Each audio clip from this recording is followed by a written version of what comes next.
दोस्तों, स्वागत है आपका मेरे YouTube चैनल क्यूरियस माइंड में। मैं मनीषा तिवारी मिश्रा। कल का हमारा हिस्ट्री का सिक्स स्टैंडर्ड के कुछ टॉपिक का रह गया था आधा, तो आज हम कंटिन्यू करेंगे उसी के बारे में। तो यहाँ से हमारा रह गया था, Rosetta is a town on the north coast of Egypt and here an inscribed stone was found which contain inscription in three different languages and scripts, Greek and two forms of Egyptian। मतलब कि Rosetta Rosetta एक जगह है जहाँ के north coast में Egypt देश में एक पत्थर मिला था जिसमें कि कुछ उसमें वर्णन किया गया था, और बाद में उसमें पता चला कि उसमें 3 लैंग्वेजेस यूज़ की गई हैं। एक ग्रीक लैंग्वेज और 2 इजिप्शियन के प्रकार यूज़ किए गए हैं भाषा के। उसके बाद scholars who could read Greek figured out that the names of kings and queens were closed in a little frame called a cartouche. They then placed the Greek and the Egyptian signs side by side and identified the sound for which the Egyptian letter stood।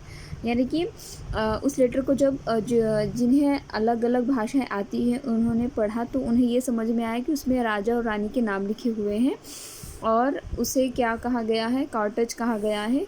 उसके बाद Greek और Egyptian के side में sign दिए हुए थे, कोई चिन्ह बनाए हुए थे, जिससे समझ में आ रहा था कि वे इजिप्ट के लेटर बने हुए हैं।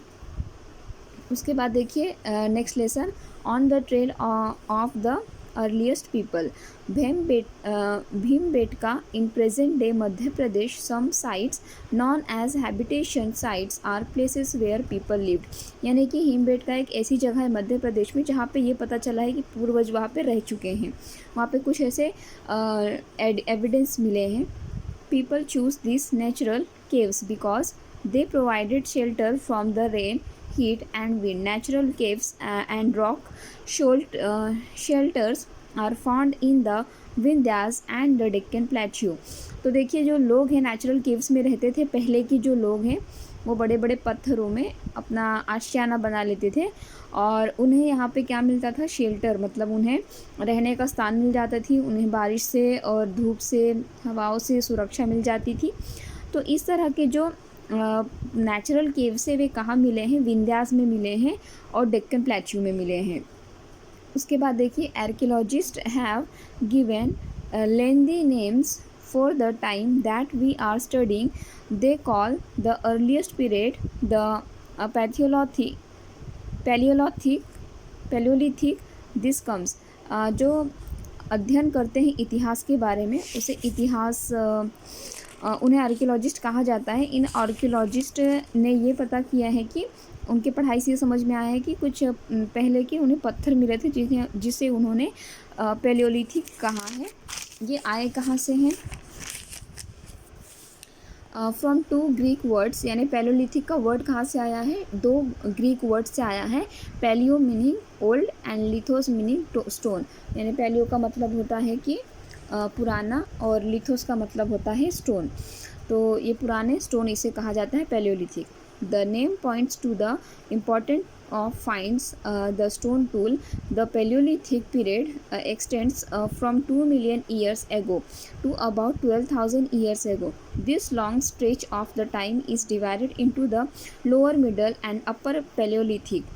This long span of the time cover 99% of the human history। The period when we find environmental changes beginning about 12,000 years ago till about 10,000 years ago is called the Mesolithic। Middle stone tools found during this period and are generally tiny and are called microlithics। Microlithics were probably stuck onto handle of the bone or wood to make tools such as saws and sickles। तो देखिए जो Palaeolithic होते थे वो Palaeolithic period हमारे 2000 million years में मिले हैं। उसे 1200 साल पुराना इतिहास माना जाता है, और इन्हीं पैलियोलिथिक स्टोन की वजह से हमारे इतिहास 99% कवर हुआ है, और इन्हीं इसके स्टेचेस बने हुए हैं पत्थरों के। जो कि 12,000 साल पुराने या फिर 10,000 साल पुराने इस तरह के हैं। मिडल पीरियड है जिसे मेसोलिथिक कहा गया है, और इसमें जो स्टोन्स मिले हैं वो बहुत ही छोटे हैं। और उसके बाद मैक्रोलिथिक्स का जो एक पीरियड आया था, मैक्रोलिथिक्स में जो स्टूल्स मिले थे उसमें हैंडल मिले हैं, और उसमें सॉस और सिकल्स इस तरह के पकड़ने वाले हैंडल्स मिले हैं छोटे साइज़ के। तो मतलब जैसे जैसे स्टोन्स के मतलब जिस तरह से पैलेयोलिथिक का टाइम गुजरता गया, मतलब पहले था पैलेयोलिथिक, फिर मिडल आया, फिर लोअर, इस तरह से पार्ट्स आए और उसमें टूल्स चेंजेस होते हुए दिखाई देते गए, यानी लोगों की प्रोग्रेस दिखाई देती गई।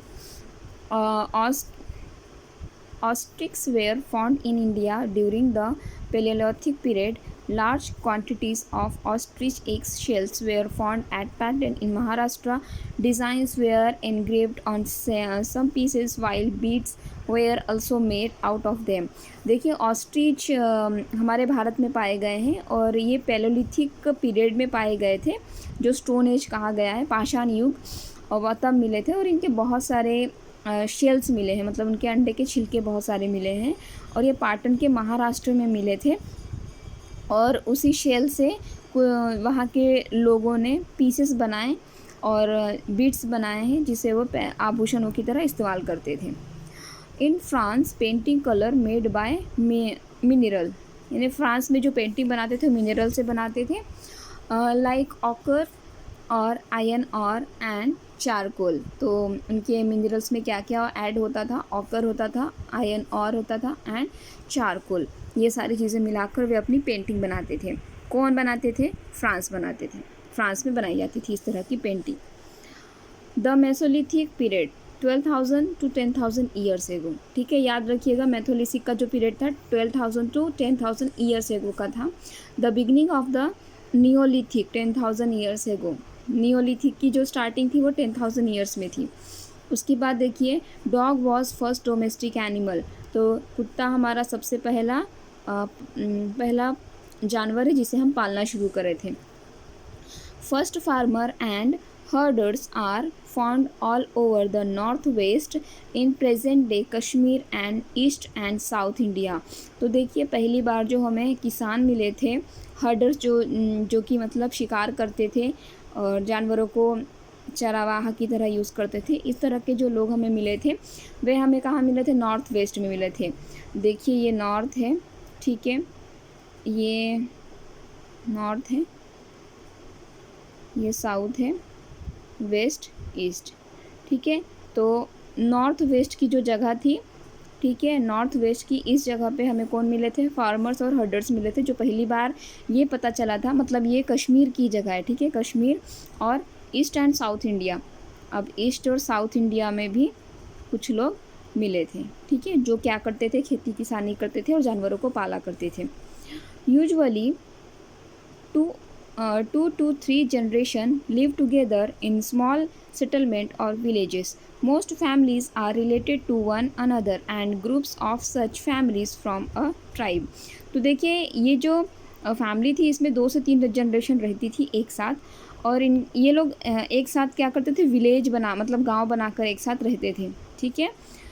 और हर एक फैमिली से सबको एक दूसरे से रिलेशन सबका था, यानी कि एक तरह से ये मतलब आदिवासी लोग थे और एक दूसरे से इनका रिलेशन हुआ करता था, जो एक बड़ा फैमिली ग्रुप एक साथ एक गांव में रहा करते थे। Mehrgarh was probably one of the places where women and men learned to grow barley and wheat and rear sheep and goats for first time in this area। यानी कि इस एरिया में पहली बार मेहरगढ़ वो जगह थी जहाँ पे औरत और आदमियों ने मिलकर गेहूँ और बरली की खेती की, और उसके बाद वे बकरी पालते थे, कुत्ता पालते थे। इस तरह से ये सारी चीज़ें, इन चीज़ों के सबूत पाए गए हैं मेहरगढ़ में। Daojali Hading site on the hills near the Brahmaputra valley close to route leading into China and Myanmar. तो जो देवजली एक साइट है, ये कहाँ पे है? ये जो ब्रह्मपुत्रा की वैली है उस हिल्स के पास में है, ठीक है। हेडिंग देवजली हेडिंग, और ये बहुत ही पास में है चाइना और म्यांमार के रूट में, जो लीड करती है चाइना और म्यांमार के रूट को।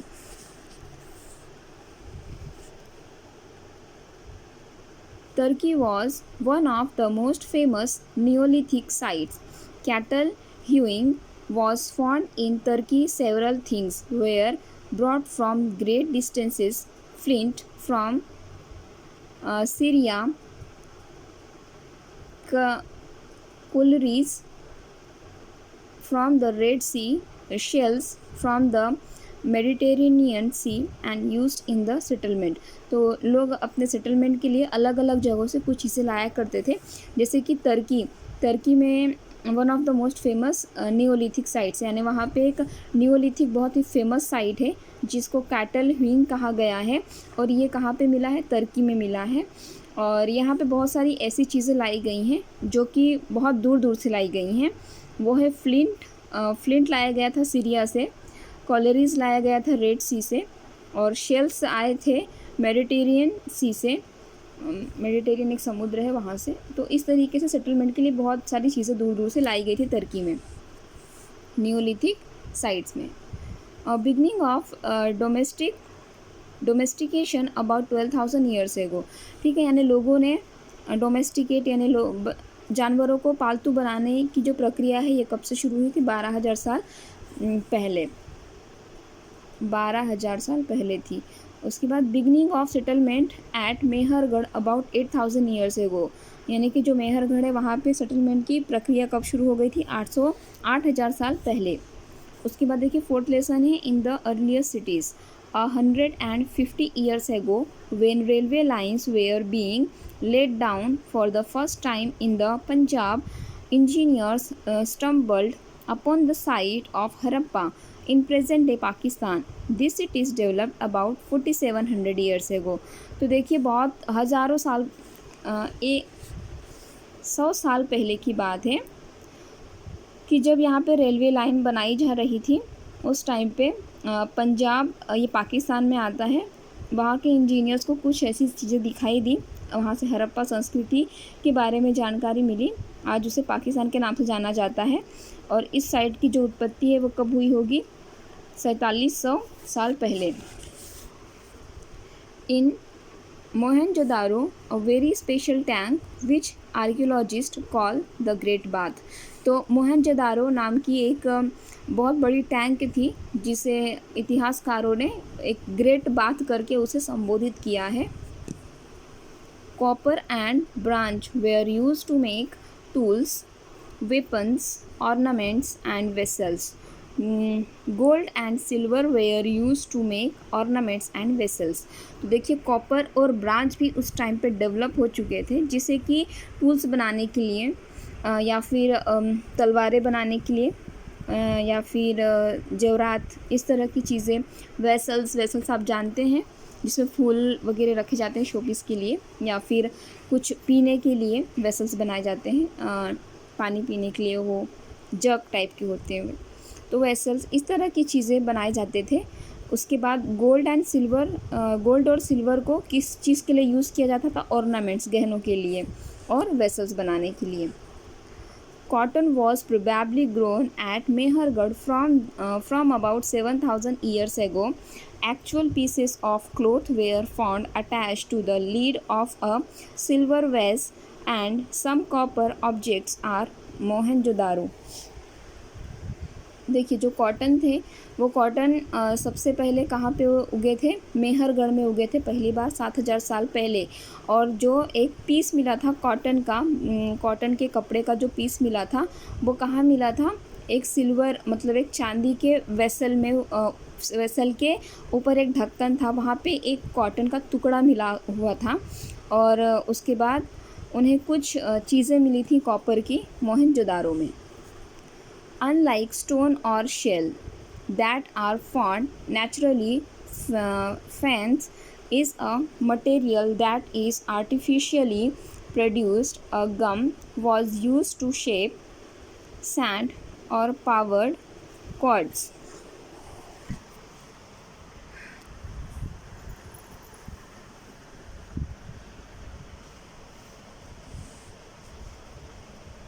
Unlike stone or shell that are found naturally, fence is a material that is artificially produced. A gum was used to shape sand or powdered quartz into an object. The objects were then glazed, resulting in a shiny, glazy surface. The colors of the glaze were usually blue or sea green. Fence was used to make beads, bangles, earrings and tiny vessels. तो देखिए कुछ ऐसे colours निर्माण किए गए हैं जिसकी वजह से चीज़ें चमकती थी। जैसे कि कुछ आर्टिफिशियल चीज़ें निर्माण की गई, जैसे गम बनाया गया था जिसका शेप मट्टी से बनाया गया। उसके बाद उसमें कॉर्ड्स के ऑब्जेक्ट्स बनाए गए, कप्स की चीज़ें बनाई गई, कॉर्ड्स करके एक चीज़ होती है, ऑब्जेक्ट्स होते हैं, और उन्हें यूज़ किया गया। फिर उसे ऐसी चीज़ों में यूज़ किया गया जो मतलब चमकते थे, शाइन करते थे, चमकीले थे। उसके ऊपर लगाया जाने लगा कलर्स को चमकाने के लिए। और इस तरह से जो ब्लू कलर और समुद्री कलर होते थे, ग्रीन समुद्र के कलर, इस तरह के फेंस निर्माण करते थे जिन्हें यूज़ करते थे बीड्स में, मोतियों में, बैंगल्स में, ईयरिंग्स और छोटे छोटे जो वेसल्स होते थे उन्हें कलर करने के लिए यूज़ किया जाता था फेंस को। The Harappans probably got copper from present-day Rajasthan and even from Oman in West Asia। तो देखिए हरप्पन जो लोग थे वे कॉपर मंगवाते थे कहाँ से? आज हम प्रेजेंट डे है राजस्थान से वे कॉपर लेते थे। उसके बाद ओमन एक वेस्ट एशिया में एक कंट्री है, वहाँ से भी वे कॉपर मंगवाते थे। कौन मंगवाते थे? हरप्पन संस्कृति के लोग। Tin which was mixed with copper two produce branch. आपके ये सारे एनसीईआरटी के क्वेश्चन बहुत इंपॉर्टेंट है। एग्ज़ाम में एक एक वर्ड से क्वेश्चन पूछा जाता है, एक एक सेंटेंस से क्वेश्चन पूछा जाता है। इवन मैंने दिया है ये एग्ज़ाम तो मुझे पता है ये सारे पॉइंट्स इतने ज़्यादा इंपॉर्टेंट है, कहीं से कुछ भी पूछते हैं। तो अगर आप थोड़ा सा ध्यान देंगे तो आपका एग्ज़ाम काफ़ी ईजिली जाएगा। Tin which was mixed with copper to produce branch may have been brought from present-day Afghanistan and Iran. Gold could have come all the way from present-day Karnataka and precious stones from present-day Gujarat, Iran and Afghanistan। देखिए tin है जिसे mix करते हैं copper में और उससे branch तैयार करते थे, ठीक है। और इसे लाया कहाँ से जाता था? अफ़गानिस्तान से लाया जाता था। किसे लाया जाता था? टीन को कॉपर के साथ मिक्स करके ब्रांच बनाते थे। और टीन कहाँ से लाई जाती थी? टीन आती थी अफ़गानिस्तान से, ठीक है, अफ़गानिस्तान और ईरान से। उसके बाद गोल्ड, ठीक है, तो गोल्ड लाया जाता था आज कर्नाटका से, ठीक है। कर्नाटका में वैसे भी गोल्ड की खदान है ऐसे कहा जाता है। तो और प्रेशियस स्टोन्स होते थे जो कि हीरे जवाहरात इस तरह की से, ये गुजरात, ईरान और अफ़गानिस्तान जैसी जगहों से आया करते थे। The Harappans reared cattle, sheep, goat and buffalo. तो हरप्पन्स के जो लोग थे वे किस तरह के जानवरों को पाला करते थे? कैटल, शीप, बकरी, भेड़, इस तरह की चीज़ों को, इस तरह के जानवरों को पालते थे। The city of Dholavira was located on Khadir Bait in the Rann of Kutch where there was fresh water and fertile soil। तो देखिए जो सिटी है ढोलवीरा, ये एक ऐसी जगह पे लोकेटेड है जहाँ पे खदीर बेट है। खदीर बेट रान ऑफ कच्छ में। रान ऑफ कच्छ आप जानते हैं राजस्थान, हाँ राजस्थान की साइड में ही आता है रान ऑफ कच्छ। वहाँ पे खदीर बेट है जहाँ पे ढोलावीरा एक सिटी है, ठीक है। और यहाँ पे आपको क्या क्या मिलेगा? यहाँ फ्रेश वाटर और फर्टाइल सॉइल यानी ऐसी सॉइल ज़मीन मिलेगी जहाँ पे आप आसानी से खेती किसानी कर सकते हैं। The city of Lothal stood beside a tributary of the Sabarmati in Gujarat close the gulf of Khambhat. यानी ये जो सिटी है लोथल, ये कहाँ पे है? ये है साबरमती की ट्रिब्यूटरी है। ये ट्रिब्यूटरी ऑफ द साबरमती की जो एक ट्रिब्यूटरी आपको बताया था, जैसे नदी है तो उसकी जो धाराएं शाखाएं होती है उसे ट्रिब्यूटरी कहा जाता है।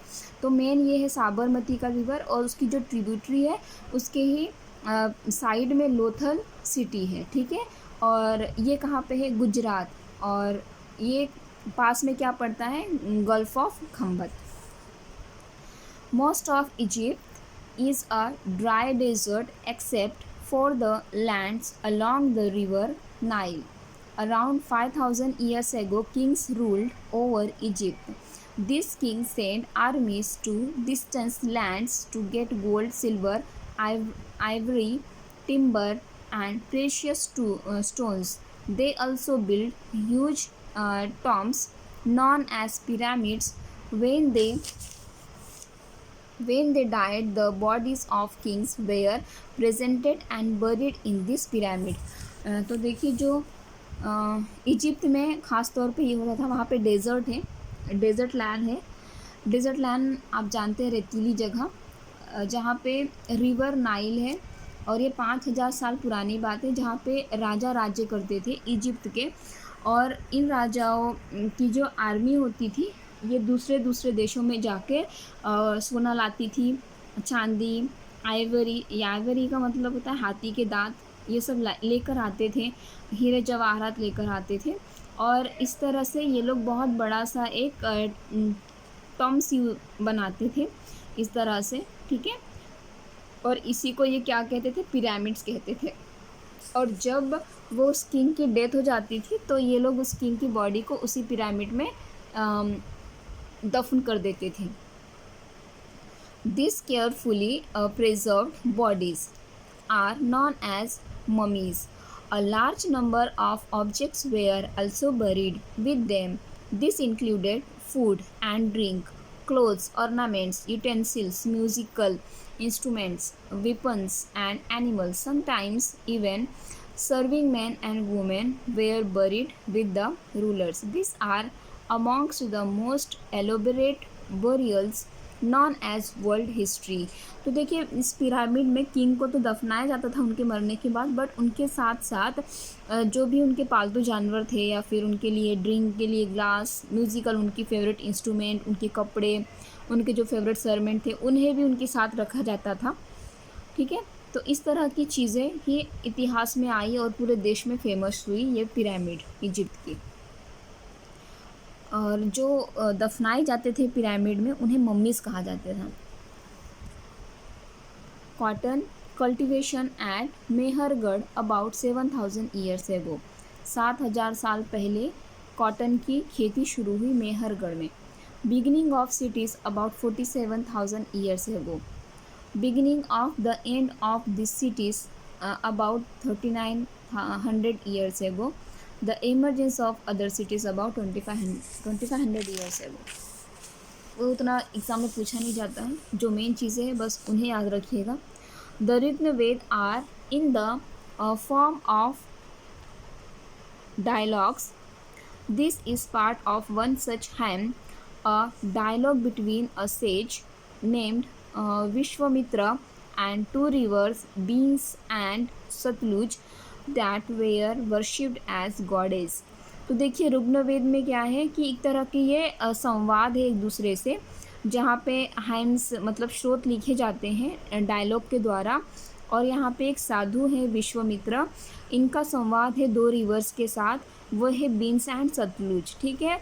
और इन दो रिवर्स को देवी की तरह पूजा जाता है। A page from a manuscript of the Rigved, it is on birch bark, was found in Kashmir about 50 years ago. यानी कि जो मनुस्क्रिप्ट है, मनुस्क्रिप्ट हम देखे थे जो हाथ से लिखी गई स्क्रिप्ट होती है, तो ये जो मनुस्क्रिप्ट है ये ऋग्वेदा में है और वे पत्तों में लिखी जाती थी, और ये कश्मीर में करीब 150 साल पहले पाई गई हैं। In China, around 3,500 years ago, we find some of the first evidence of writing in China. तो चाइना में कम से कम 3,500 साल पहले हमने ये पाया है कि पहले ही मतलब पहले ऐसा एविडेंस सबूत मिले हैं लिखने के चाइना में। सबसे पहले सबूत लिखने के चाइना में ही मिले हैं। These writings were on animal bones. These are called oracle bones because they were used to predict the future. Kings got scribes to write questions on the bones. Would they win battle? Would the harvest will be good? Would they have sons? The bones were then put into the fire and they cracked because of the heat. Then future teller studied the cracks and tried to predict the future as you may expect. They sometimes made mistakes. तो देखिए ये जो लिखने की जो कला है सबसे पहले चाइना में मिली। और ये मिली कैसे थी, देखिए जो जानवर की हड्डियाँ थी उस हड्डियों को ओरेकल्स कहा जाता था। तो उस हड्डियों में भविष्य को तराशने की एक कला के तौर पे उसे देखा जाता था कि जो राजा थे वे लिखा करते थे हड्डियों में एक साइन बना के कि क्या वे युद्ध में जीतेंगे, या फिर उनके जो भी राजमहल है वहाँ पे खेती कैसी होगी, और भी ऐसी अपनी बहुत सारी चीज़ें वे लिख कर पूछा करते थे। उसके बाद उसी हड्डी को अग्नि में रखा जाता था और हीट की वजह से वे हड्डी फूट जाती थी। और जो भी भविष्य देखने वाले थे वे उस हड्डी के पूरे टुकड़ों को पढ़ के वही बताते थे जो किंग एक्सपेक्ट करते थे उनसे, और उसी चीज़ को बताते थे। बट ये कई बार इनकी जो भविष्यवाणी थी ये गलत साबित हुई है। तो इस तरीके से जो लिखने की सबसे पहली कला है वो चाइना में पाई गई और ओरेकल्स नाम की एक स्टोरी के द्वारा इसे पाया गया है। Beginning of the composition of the Vedas about 35 years ago. देखिए जो वेदा की लिखने की जो प्रोसेस हुई थी वो 3500 साल पहले हो गई थी। Beginning of the building of megaliths about 3000 years ago. Megaliths की जो स्टार्टिंग है वो 3000 साल पहले हो गई थी। सेटलमेंट एट इनाम गांव बिटवीन 3600 एंड 2700 ईयर्स एगो। इनाम गांव का जो सेटलमेंट है वो कब शुरू हो गया था, 3600 साल पहले या 2700 साल पहले। चरखा अबाउट 2000 ईयर्स एगो। उसके बाद देखिए टॉपिक 6 है kingdoms, kings and an early republic. There are 4 groups of varnas, Brahmin, Kshatriya, Vysya and शूद्र। तो ब्राह्मण, क्षत्रिय, वैश्य और शूद्र ये 4 जाति थे पहले हमारे समाज में। Magad had 2 very powerful rulers, Bhimsara and Ajatashatru. तो मगध के 2 बहुत ही पावरफुल राजा थे जिसमें से एक है बिम्बिसारा और दूसरा थे अजातशत्रु। तो राजा रिहा present day Rajgir in Bihar was the capital of Magad for several years. Later the capital was shifted to Pataliputra present day Patna. तो देखिए राजरिहा जो अभी है बिहार में, ठीक है, और इसकी जो कैपिटल थी वो मगध थी बहुत सालों तक। उसके बाद इसकी जो कैपिटल थी वो पाटलिपुत्र को बना दी गई थी। और पाटलिपुत्र किसे कहा जाता है, पटना को पाटलिपुत्र कहा जाता था। प्रेजेंट डे में पटना है Pataliputra. Alexander lives in Macedonia in Europe, wanted to become a world conqueror. यानी कि जो अलेक्जेंडर है वे कहाँ रहते थे, वे मैकडोनिया में रहते थे यूरोप में, और वे चाहते थे कि पूरे विश्व में वे एक जीत हासिल करें, अपनी सत्ता बनाएं। गना is used for a group that has many members. गना का मतलब होता है जहाँ पे बहुत सारे लोग इकट्ठा हों, समूह। संघ मीन्स ऑर्गेनाइजेशन और एसोसिएशन, मतलब कि एक संगठना। संघ मतलब एक संगठना और गना मतलब कि लोगों का समूह, members. While Magad became a powerful kingdom, Vajji, with its capital at Vaishali, Bihar, was under a different form of government known as Gana और संघ। जब मगध बहुत ही पावरफुल एक राजा बन गया मगध, वहाँ पे वज्जी थे जो कि जिसकी कैपिटल क्या थी, बिहार थी, वैशाली। वैशाली को बिहार कहा जाता था पहले। किसके अंडर में थी ये, अलग अलग गवर्नमेंट के अंडर में थी, जिसे गना और संघ कहते थे। मतलब कि बिहार अलग अलग राजाओं के अंडर में थी, जो कि गना और संघ के अंदर आते थे। Both the Buddha and Mahavira belong to gana और संघास। और बुद्ध और महावीर, ये जो दो महान योगी थे, ये भी गण और संघ के एक सदस्य ही थे। An account of the Vajji from the Digha Nikaya, a famous Buddhist book, the speeches of the Buddha about 2300 years ago। ये जो वज्जी थी दीघा निकाया से, वो एक बहुत ही फेमस बुक लिखे हुए थे बुद्ध के लिए, और ये कब लिखे थे? 2300 साल पहले। Around 2500 years ago, the people of Athens set up a form of government which was called a democracy, which lasted for about 2000 years। तो देखिए यहाँ पे 2500 साल पहले की बात है, जहाँ पे लोगों ने एथेंस की एक संस्था स्थापन की थी। एथेंस स्थापन किया था, जो कि एक गवर्नमेंट थी, और उसे डेमोक्रेसी उन्होंने कहा था। और ये कब हुआ था? 2000 साल पहले की बात है, ये 200 साल पहले की बात है। New kinds of rajas about 3000 years है। वो नए प्रकार के जो राजा थे, उनका 3000 साल पहले ही स्थापना शुरू हो गई थी, उनका आना शुरू हो गया था। Mahajanapadas about 2500 years ago. Alexander's invasion composition of the Digha Nikaya about 2300 years ago. यानी कि जो अलेक्जेंडर थे, उन्होंने जो आक्रमण किए थे और इसके बारे में जो कंपोजिशन की गई थी दीघा निकाया, वो थी 2300 साल पुरानी। एंड ऑफ द गनास और संघास अबाउट 1500 ईयर्स एगो। 1500 साल पहले गना और संघ का अंत हो गया। New questions and ideas, lesson number 7।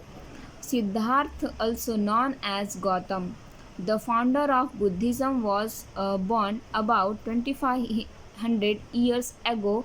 He was क्षत्रिय।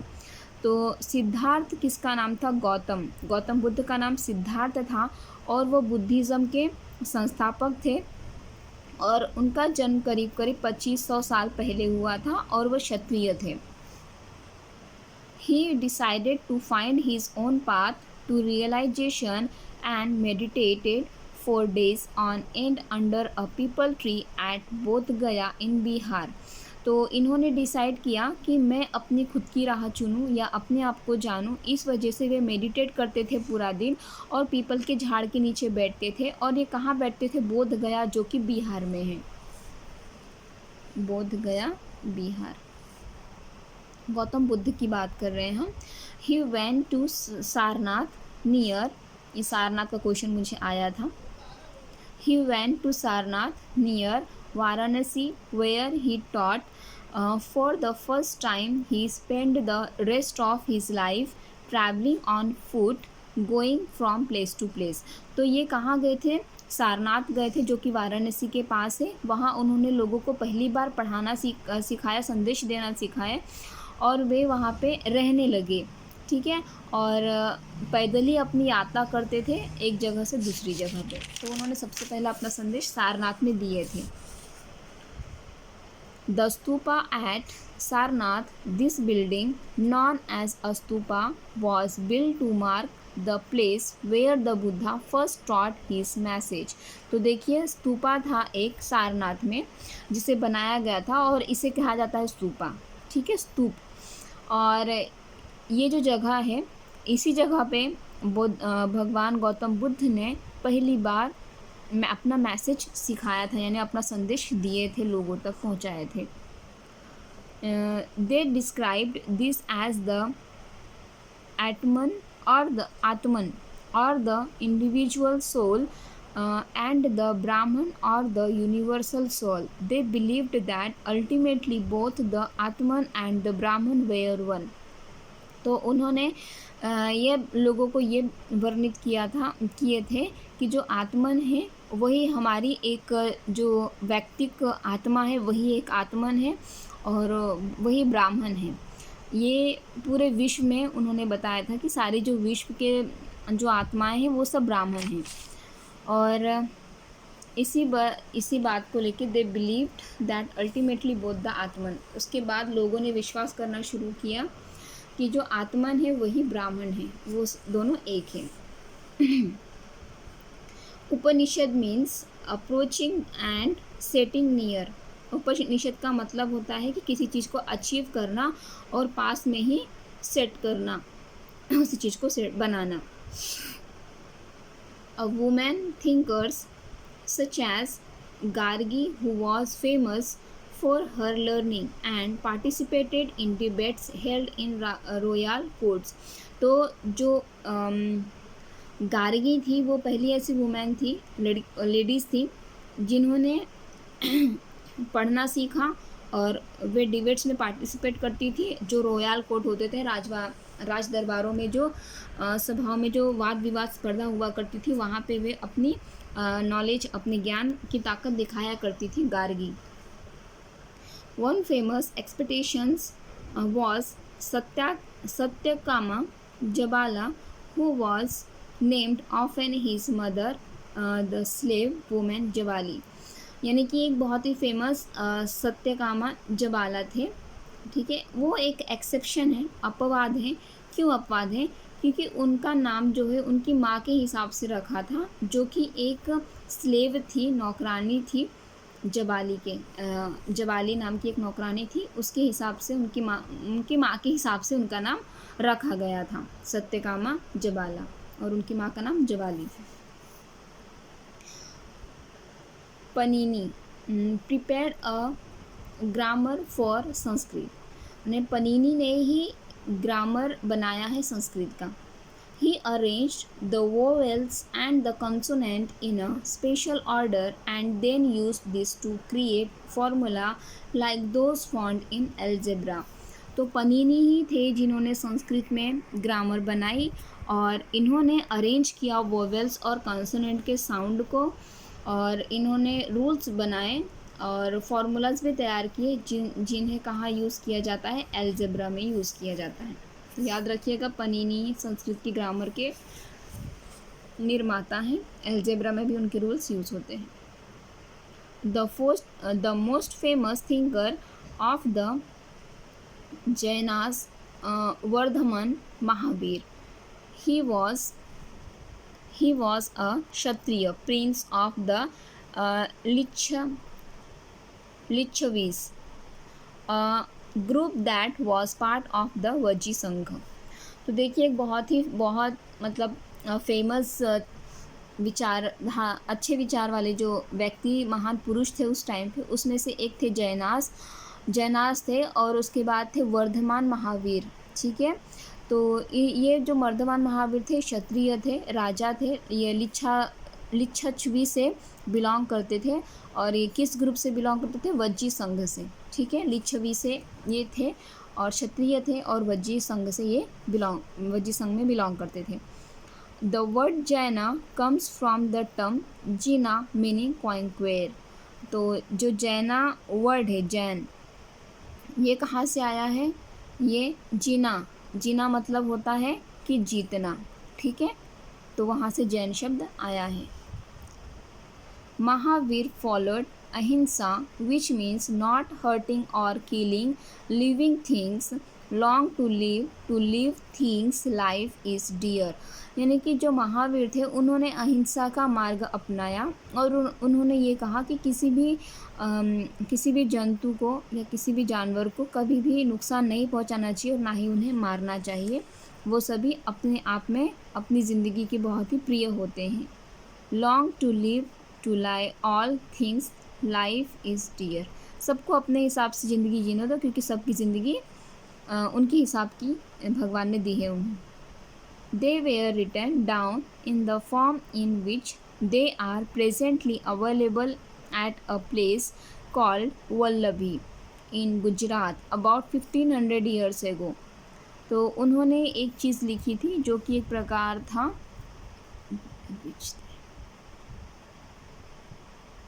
वल्लभी करके एक जो जगह थी, वहाँ पर उनकी लिखी हुई चीज़ें मिलती हैं, और ये वल्लभी कहाँ है, गुजरात में है। और ये 1500 साल पहले इनकी जगह, मतलब इनकी लिखी हुई चीज़ें वहाँ पर अभी भी प्रेजेंट हैं। वल्लभी गुजरात में है। The rules made for the Buddhist Sangha were written down in a book called the Vinaya Pitika। यानी को एक बुद्ध संघ के जो नियम थे वे एक बुक में लिखे गए थे। उस बुक का नाम है विनय पीठिका। Men and women who joined the Sangha led simple lives. They meditated for most of the time and went to cities and villages to beg for food during